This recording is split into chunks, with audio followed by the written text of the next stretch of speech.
It's the night of June 12th, 1940 for low over northern France. Lancaster KB726 beats through the dark in the heart of a stream of more than 600 bombers, and there is no turning back now. The mission is set, the route is fixed. Fuel and altitude leave no slack in the system. If something goes wrong at this height, there will be almost no time to recover. In the mid-upper turret, Officer Andrew Mynarski scans the sky, his world reduced to the circular frame of perspex around him and the steady rumble of 4 Merlin engines. Ahead, faint at first, then sharper, he sees searchlights probing the night. Beams stab up through the haze, hunting, twitching, then locking rigid as they catch other Allied bombers further ahead. The cones of light harden around the unlucky aircraft, pinning them in the sky so that German night fighters can move in and kill. Mynarski watches one of the trapped silhouettes flare suddenly, fire blooming from a wing, then peel away in a slow, helpless curve towards the ground. Poor devils, he mutters to himself.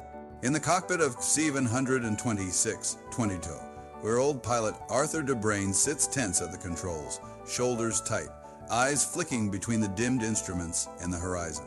The bomber stream stretches invisibly ahead and behind, but he feels very much alone. Looks like fighters, boys, he calls over the intercom, trying to keep his voice level. Luckily, there's no flak. The reassurance is barely out of his mouth when it's shattered by a voice from the tail.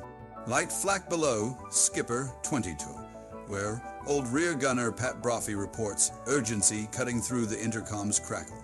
Below KB726, blossoms of orange-white fire puff up in the dark, bursting just short of the Lancaster. Each blast jolts the airframe, shrapnel scything upwards through the slipstream, but for now missing. Then a hard, white shaft of light catches the bomber, followed almost instantly by 2 more. A trident of brilliance slams into their eyes. The cockpit and turrets are suddenly flooded with white glare. Shadows disappear, there is only light, and the sudden, terrifying sense of being naked in the sky. Hang on, we're coned, De Breyne snaps. He hauls the Lancaster into a violent corkscrew, ramming in rudder and aileron. The big bomber rolls and dives, dropping out of its own contrail, wings biting at the thick night air. In the mid-upper turret, Mynarski braces, boots digging into the floor, hands white-knuckled on the grips. The horizon spins the forces, press him sideways, as the aircraft slams down into the maneuver. Outside, the 3 searchlights try to follow, beams jerking, overshooting, stuttering back, trying to keep KB726 in their grasp. The Lancaster lurches at the bottom of the corkscrew, heavy and sluggish, then climbs again. De Breyne drags it into an upwards turn, feeling the weight of 4 engines and a full bomb load as he muscles the yoke. Cloud wisps across the canopy. For a moment, KB726 is swallowed in vapor, the glare diffused, the white spears of light weakening. Then sudden live beams fall away, the cockpit is plunged back into darkness, the afterimage of the searchlights still burning on their retinas. De Breyne exhales, only now realizing he's been holding his breath. He's pulled it off. They appear to be clear of the lights. Or so they think. What they don't know is that the German crews below often kill the searchlights when a night fighter has already locked on to a target. Darkness for the bomber crew doesn't necessarily mean safety. It can mean the opposite, that the hunter has moved in for the kill and does not want to be dazzled by friendly beams. Astern of KB726, invisible in the dark sky, a twine-engine Juity, 8 slides into position. Its crew have been watching the chaos in the cone of light, waiting for the right moment. "I have the bomber in my sights," the German pilot says quietly into his mask, adjusting throttle and trim, keeping his quarry framed against the faint glow of the horizon. In the rear turret of the Lancaster, Pat Brophy blinks hard, trying to get his night vision back after the brutal glare. Slowly, painfully, the darkness returns, stars reappear, the faint outline of the wings and tailplane resolve themselves. And then his heart drops. Silhouetted against the dim sky, dead astern at 6 o'clock, is the unmistakable shape of a twine-engined aircraft, low and menacing, closing. Bogey astern, 6 o'clock, Brophy barks into the intercom. In the cockpit, De Breyne doesn't hesitate. "Hold on, boys," he warns, and he throws the Lancaster into another corkscrew. The big bomber rolls right and drops again, engines roaring. In the rear, Brophy tracks the attacking aircraft, swinging his turret, fighting the lag, trying to bring the German into his firing arc. The Ju-80 drifts out of his line of sight as the bomber banks. It slides under the tailplane, disappearing below the gunner's field of view. "I've lost it," Brophy snaps, frustration sharp in his voice. "Keep them peeled, men," De Breyne orders. Every man aboard KB726 now knows the score. Somewhere in the dark, a German night fighter is hunting them, and the only thing between them and oblivion is their ability to see it first and move faster than it can. They scour the sky. In the rear turret, Brophy's eyes rake the darkness, searching for any flicker of movement, any unnatural shadow. The engine's vibration thrums through the metal around him. His turret is a small, fragile bubble at the very end of the bomber, a lonely outpost. Then, in the corner of his vision, low and to the right, he sees it, a darker shape against the dark. "He's coming underneath us," Brophy shouts. He kicks his turret to the right, swinging as fast as the mechanism will allow, depressing the guns as far down as they can go. The metal frame vibrates as he slews onto the contact. He squeezes the triggers. Streams of tracer leap out into the night, arcing downwards towards the German intruder. From Brophy's point of view, the line of fire looks true, bullets reaching out in a glowing chain, but the Ju-80 has a cruel advantage. It is fitted with 2 cannons mounted to fire forward and up, an installation designed specifically for this kind of kill. With these, the night fighter doesn't need to sit behind a bomber and trade fire with tail guns. Instead, it can settle below and slightly off to one side, outside the normal arcs of the Lancaster's defenses, and shoot into the soft underbelly. Brophy's tracers rake just over the top of the German canopy, close but not close enough. The Ju-80 holds its position, rock steady, an invisible predator in the bomber's blind spot. The German pilot edges in. His gunner lines up the upward-firing cannons, bringing the Lancaster's belly and wing root into the perfect killing cone. He squeezes. In the top turret, Andrew Mynarski sees it happen. Lines of Twentum fire rip into the left wing. Muzzle flashes flare briefly below, then the impact slam through the airframe. The port engines, one and then the other, are shredded. Metal and fuel spray into the slipstream. A heartbeat later, the night erupts in a fireball along the wing. Fuel from a punctured tank ignites, turning the left side of the aircraft into a sheet of flame. The glow lights up the sky, so bright that for an instant Mynarski can see the curve of the wingtip and the fields of France far below. The Ju-80 keeps pumping rounds into them, volley after volley, methodical and merciless. The explosive shells hit the fuselage, punching through aluminium skin and frame, detonating inside the aircraft. Shrapnel scythes the length of the interior, tearing through equipment, severing cables, bursting hydraulic lines. Black oil sprays from ruptured pipes, misting the inside of the fuselage. It coats metal, fabric, men. Drops run down instrument panels, smear across perspex, drip from overhead wiring. Then, somewhere inside the wounded bomber, that mist finds a spark. The inferno is instant. Flame blossoms along the sprayed surfaces, racing along the fuselage, fed by oil and splintered insulation. Heat surges forward, turning the interior of KB726 into a furnace. In the cockpit, De Breyne watches in horror as his gauges flicker and then die. Dials that moments ago gave him altitude, speed, and engine performance suddenly go black. The control column tugs in his hands as the aircraft yaws hard to the left. With the port engines wrecked and the starboard engines still thrusting, the Lancaster wants to wrench itself sideways. "We're hit, we're losing port engines," he shouts. The words are barely out when another jolt runs through the airframe. It feels as if something vital has snapped. The bomber starts to wallow, responding sluggishly to control inputs.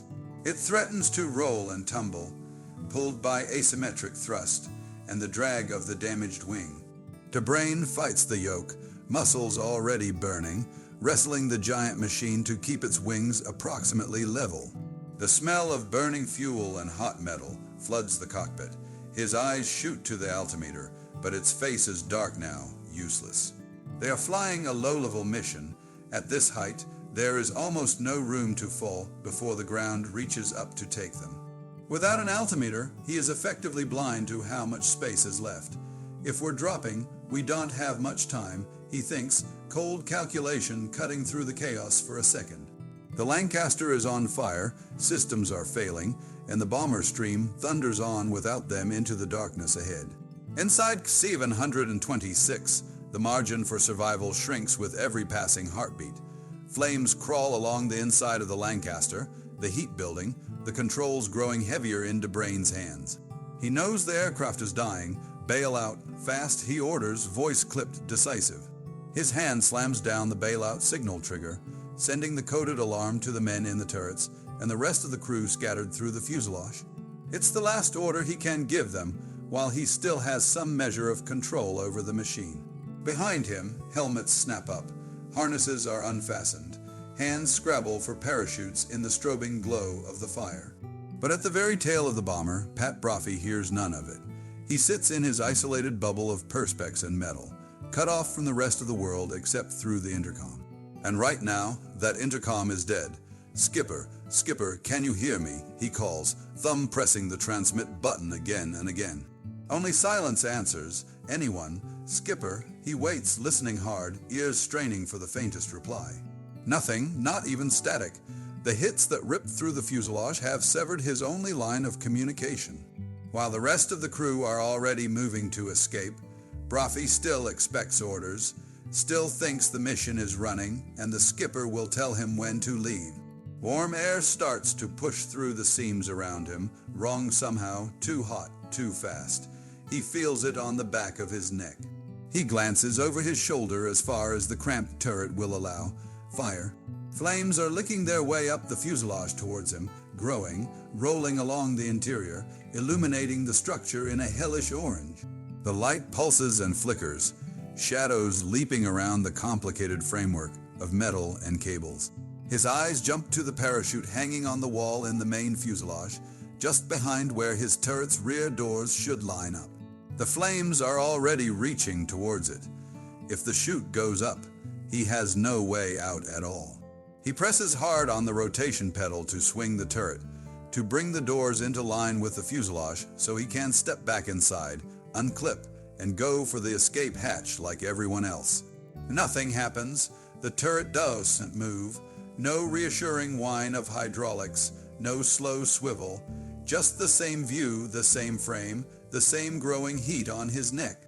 Right? Don't panic, he tells himself, forcing the words out calmly. He knows the system. To exit the rear turret in flight, the two doors need to be rotated to line up perfectly with the rear opening of the fuselage. Only then can he pull them open, step through into the body of the aircraft, grab his parachute, and get to a hatch. But now the hydraulics are gunshot out or burned through. The turret is frozen in place, and the fire is closing in on his parachute. Even if he managed to line up the doors, he realizes with a sinking feeling, the flames between him and the rest of the aircraft are already too fierce. He would have to step straight through them just to reach the chute on the wall. He stares at it for half a second longer, calculating. No time, he snaps one of the turret doors open just a crack into the blazing fuselage, just enough to thrust an arm through. Heat slams into his skin, a wave like opening an oven, multiplied 100 times. He hooks his hand around the doorframe, feeling metal hot enough to scorch. He gropes blindly, fingers clawing for the parachute pack. His glove catches a strap. He yanks hard. The chute comes free, and he pulls it into the turret in one jerking motion, ducking back as the flames roar in his face. Inside his little metal globe, he fumbles the clips onto his harness, heart hammering, fingers clumsy with urgency. He gets them locked, feels the weight of the parachute settle against his chest. Now he has a chute. But he still has no way out. With the hydraulics dead and the turret stuck at the wrong angle, the normal exit route is useless. The fire outside his thin metal skin is a barrier he cannot pass through and live. He thinks fast, tracing the geometry in his mind. If he can somehow rotate the turret to a different position, he might be able to open a door directly to the outside air instead of the fuselage. He could drop straight from the turret into the sky. But with no hydraulic assistance, there is only one way to move the turret. The slow, hand-cranked mechanism, meant for emergencies, never designed for speed. He grabs the hand crank.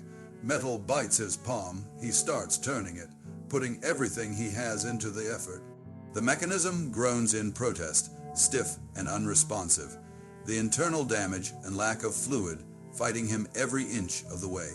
His world shrinks to the crank, the sound of his own breathing, the growing roar of the fire, and the tiny movement of the turret. If he can get just enough rotation, just enough angle, he heaves. There's a sharp, sickening snap. The crank breaks in his hands. For a second, he just stares at the useless metal, disbelief numbing him. The broken piece hangs, swinging gently. He's stuck, locked into his turret with fire all around, in a bomber that is losing the fight to stay in the air. Somewhere ahead of him in the aircraft, Andrew Mynarski drops out of the top turret. The sudden shift from the cramped, high vantage point to the smoke-filled fuselage is disorienting. The smell of burning oil is stronger here, the heat oppressive. The deck vibrates under his boots in a new, uneven way. He reaches instinctively for his parachute, clips it on with practiced motions even as the aircraft lurches and shudders around him. The floor seems to tilt under his feet as the wounded bomber fights to remain airborne. Other crewmen move past him, heading for escape hatches, silhouetted against the fire's glow and the dark rectangles of open doors. Mynarski turns to follow, moving towards the nearest exit. He reaches the escape door and crouches, preparing to jump into the night, into the uncertainty of German-occupied France below. Something makes him pause. He looks back down the length of the fuselage towards the tail. Through the shimmering curtain of flames and smoke, at the very end of the aircraft, he can just make out the outline of the rear turret. Inside that tiny, flickering shape, he sees movement. Pat Brophy is still there. Mynarski's mind snaps into focus. Something is very wrong at the back. Brophy hasn't left. His turret hasn't rotated. He's trapped. There is no time to debate, no space for calculation. It's his closest friend in that turret. Without a second thought, Mynarski turns away from the open door. He grabs the nearest tool he can find, an axe stowed in the fuselage for emergencies, and heads straight towards the fire. He pushes into the blaze. The path to the rear is an awkward crawl through the Lancaster's tapering tail structure. It's a maze of struts, cables, and narrow spaces even in normal conditions. Now it's choked with flame and thick smoke. Heat slams into him, a living thing. It seeps through his flight suit at first, then surges as the fire clings to fabric. Flames lick at his legs, then take hold. The oily residue sprayed inside the aircraft turns his clothing into a wick. His trousers begin to smolder, then burn. Pain sears up through his legs, bright and vicious. He keeps going. Each movement sends new flares of agony through his body, but he drags himself along the tail section, the axe clutched in his hand, focusing only on the tiny bubble of perspex at the end where Brophy is fighting his own battle. In the turret, Brophy pulls helplessly at the doors, testing every angle, every possibility. The metal doesn't move. Then, through the narrow gap and the wall of flame, he sees something that doesn't make sense at first. A figure forcing its way down the tail, coming through the fire. For a moment, he thinks it must be some kind of hallucination. Then he recognizes the face under the flying helmet and goggles, the way the man moves, even distorted by heat and smoke. It's Andy Mynarski. Andy, don't try, Brophy shouts, his voice hoarse with panic and disbelief. He waves an arm, trying to shoo his friend back, trying to tell him to save himself, to get out while he still can. Mynarski ignores him. Grunting with pain, he slams the axe blade into the gap between the turret and the fuselage, using it as a lever. He braces his burned legs as best he can against the structure, reaches past flames that are now fully wrapping around him, and pulls with everything he has. The metal resists. The turret has been twisted by the impact of shells and the failure of its systems. It is jammed in place. Mynarski hauls. The muscles stand out in his arms and shoulders. The smell of burning fabric and flesh mixes with the reek of oil and smoke. The turret doesn't budge. With a cry of sheer frustration, he lets the axe drop, letting it clatter somewhere below them, lost in the burning wreckage. He reaches barehanded for the edge of the turret door. His gloves have burned away, his hands close on hot metal.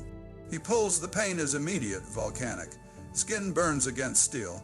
He feels the heat bite into him, but he doesn't let go.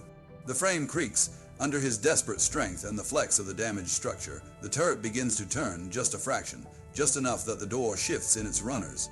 Inside, Brophy feels the movement. The whole turret shudders under the strain. It's working barely. But not fast enough, not far enough. The gap that opens is tiny, too narrow for a man wearing a parachute to squeeze through, too small to get a body out into the air. They need inches more, and the aircraft is running out of sky. Brophy leans towards the crack, peering through. He sees Mynarski clearly now. His friend's legs are completely engulfed in flames. Fire crawls up his suit, bites at his torso. He is burning alive as he fights with the impossible weight of the turret. "Andy," Brophy cries, voice cracking. Their eyes meet through the heat shimmer and dirty glass, the chaos around them falling away for a moment. Mynarski sees the four-leaf clover hanging from Brophy's Helmeth little charm he himself had found and given to his friend that very morning, a shared joke about luck in a deadly business. He locks onto that image. He screams wordlessly with effort and agony, pushing harder, willing the turret to turn, his entire body straining. Every nerve ending is aflame. Every instinct screams at him to get away from the fire, to save himself. He doesn't move. He cannot leave his friend. "Go back, Andy. Get out," Brophy shouts, desperation now cutting through every word. He knows what this is costing Mynarski with every second that passes. For a heartbeat longer, Mynarski keeps pulling. The turret moves another fraction, not enough, nowhere near enough. The limits of the metal, of muscle, of time all converge. Mynarski's head bows forward, shoulders shaking. The reality hits him as hard as any flak burst. He can't do it. He can't free his friend. Tears prick his eyes, mixing with sweat and smoke. He lifts his gaze one more time and meets Brophy's eyes. The two men staring at each other across the narrow, burning gap. There is nothing left to say. He nods once, a tiny, devastated gesture of acceptance. Then, slowly, he starts to move back, retreating the way he came, into the heart of the fire. Brophy watches, helpless, as Mynarski drags himself away from the turret along the flaming fuselage, his clothes still burning, his silhouette flickering against the inferno. He reaches the escape door. For a long, suspended second, he doesn't jump. Inside the tail, smoke and flame twist around him. The bomber shudders as it loses more height, airspeed bleeding away, engines faltering. Then, summoning whatever strength remains to him, Andrew Mynarski forces himself upright. He stands as straight as the cramped space allows, a solitary figure wrapped in flame. He lifts his right arm in a final, formal salute towards the tail, towards his trapped friend. His mouth moves. He shouts something, a phrase torn away by the slipstream and the roar of the fire. Brophy can't hear the words, but he doesn't need to. He knows what Mynarski says. It's the same gentle phrase Andy uses every time the two of them part ways after spending time together on the ground. "Good night, sir." Then Mynarski steps out into the dark. At the front of the aircraft, in the nose and cockpit, the rest of the crew are fighting their own race against time. Men scramble through smoke for the exits, tumbling into the night one by one, parachutes snapping open in the cold air over France. At the controls, Arthur De Breyne is exhausted. His arms ache from wrestling the yoke. His eyes burn from smoke and strain. He glances back as best he can, catching fleeting shapes disappearing through the hatches. In this chaos, in this darkness, with systems failing around him, he struggles to count. He sees what he believes is the last of his men jump. That's the cue. The mission is over. The aircraft is beyond saving. Now there is one last thing he can do for them. He reaches forward, pulls back the throttles on the surviving engines, reducing the asymmetrical thrust that has been trying to twist the Lancaster out of the sky. The sudden release of tension in the controls tells him he's succeeded. The bomber stops fighting him and flies straighter, even as it continues its slow, inevitable descent, still carrying a full bomb load. It's no longer a controllable weapon, it's a falling, flaming mass of metal and explosive. He doesn't have the height or power to turn it away to some distant field. All he can do is make it as stable as possible, to give it a chance of not breaking up immediately when it hits on the bear.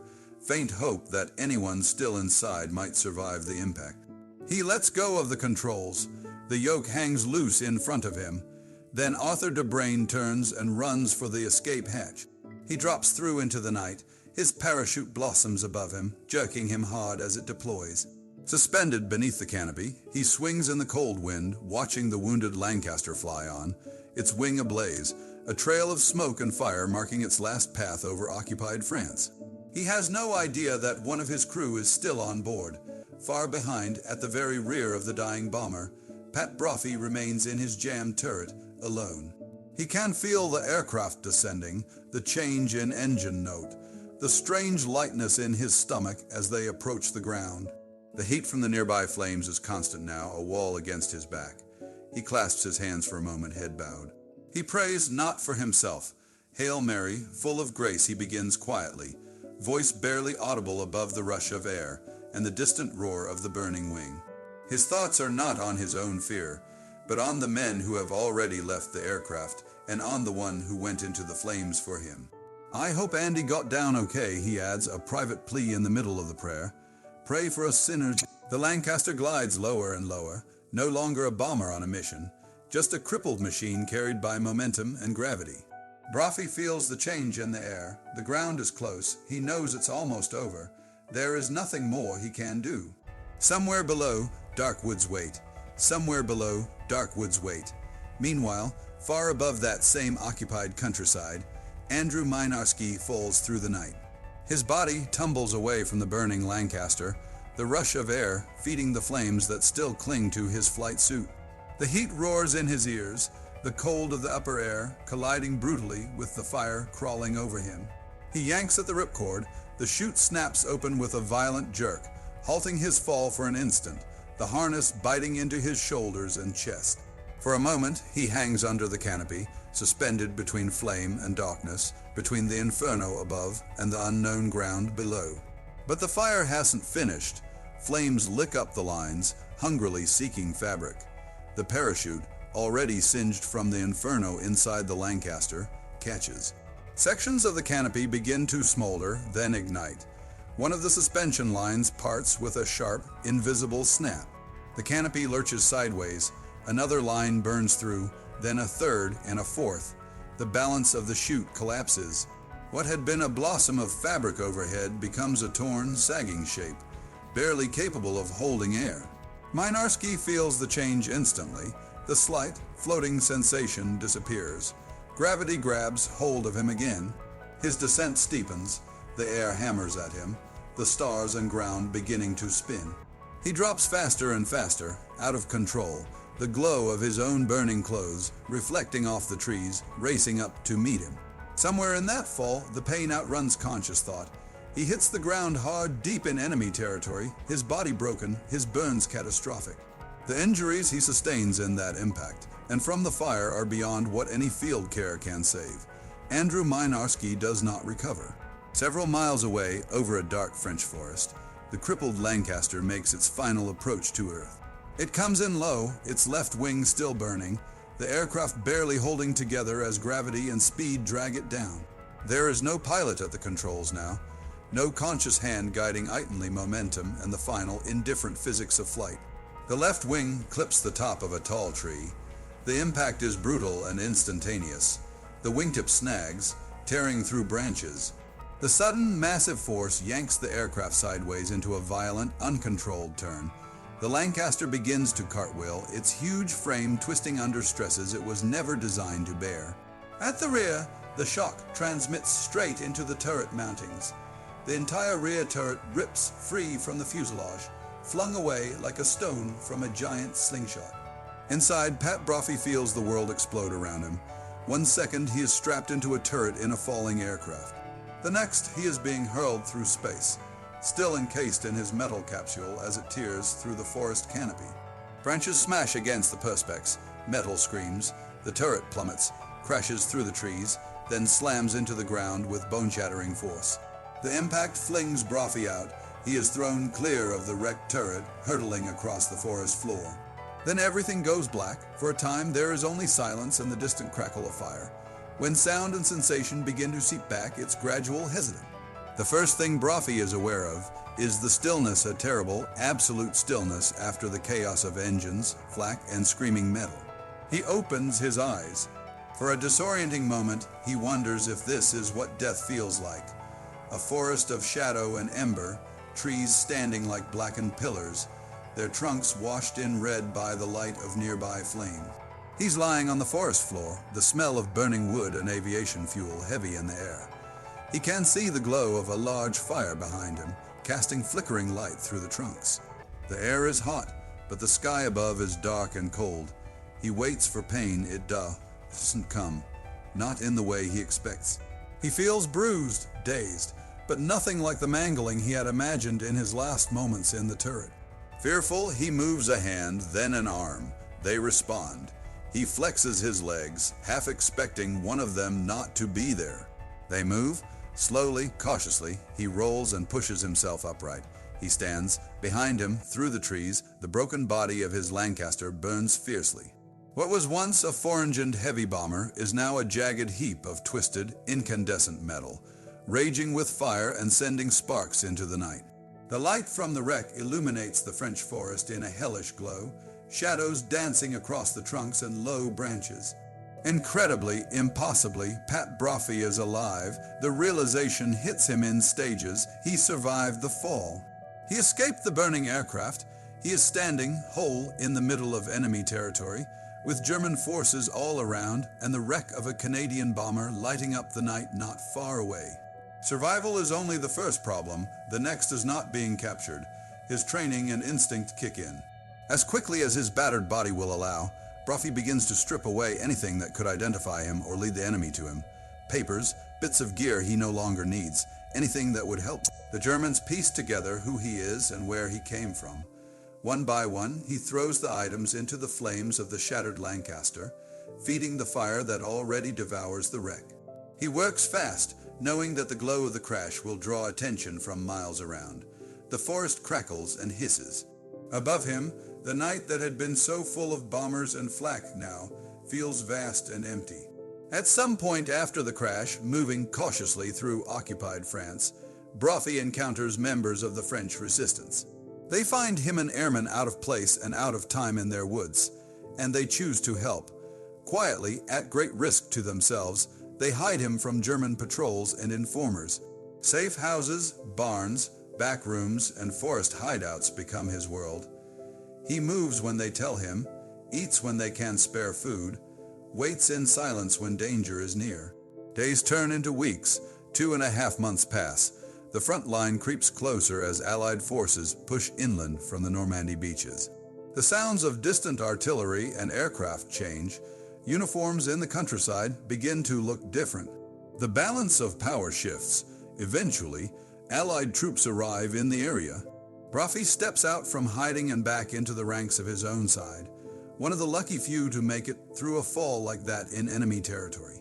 For a time, he does know the full story of what happened to his crew that night. He knows his own survival. He knows the blaze, the fall, the forest, the resistance, but the fate of the others, especially of Andrew Mynarski, remains a blank space, a weight he carries without detail. It is only months later that he learns the truth. He hears how Mynarski left his own path to survival and turned back into the burning fuselage. How he crawled through the flames, his clothes catching fire, to try to free his trapped friend. How he sacrificed his last chance to save himself in a desperate attempt to move the stuck turret. He hears how Andy saluted him, said his quiet, familiar farewell, and jumped with his body already aflame. He hears that Mynarski did not survive his burns and injuries. The knowledge hits Pat Brophy like another impact. The guilt of having lived when his friend died trying to save him settles deep in his chest. It doesn't go away. It lingers in quiet moments, in dreams, in the spaces between conversations. He knows that, through a chain of events no one could have predicted, he survived the crash after all flung, free by the breaking turret, saved in a way Mynarski could never have foreseen. For Brophy, that survival carves out a new duty. He makes it his mission from that point on to tell the world about what happened in Lancaster KB726 on the night of June 12th, 1944. He talks about the mission, the Searchlights, the Duetti, 8, the night fighters upward firing guns. He describes the fireball, the chaos, the failing systems, the bailout order his own headset never received. But above all, he tells people about Andrew Mynarski. He speaks of the moment Andy turned away from his own escape to go back through the flames, of the axe driven into the jammed turret, of the burned hands on hot metal, of the desperate effort to turn a stuck mechanism that would not yield. He repeats again and again how Mynarski stood in that burning fuselage and chose to spend his last strength trying to save a friend who seemed certain to die. In time, others listen, records are examined, testimonies are taken. The story of what happened in the rear of KB726 becomes clear. A selfless act of courage carried out in the most extreme conditions, with no expectation of survival.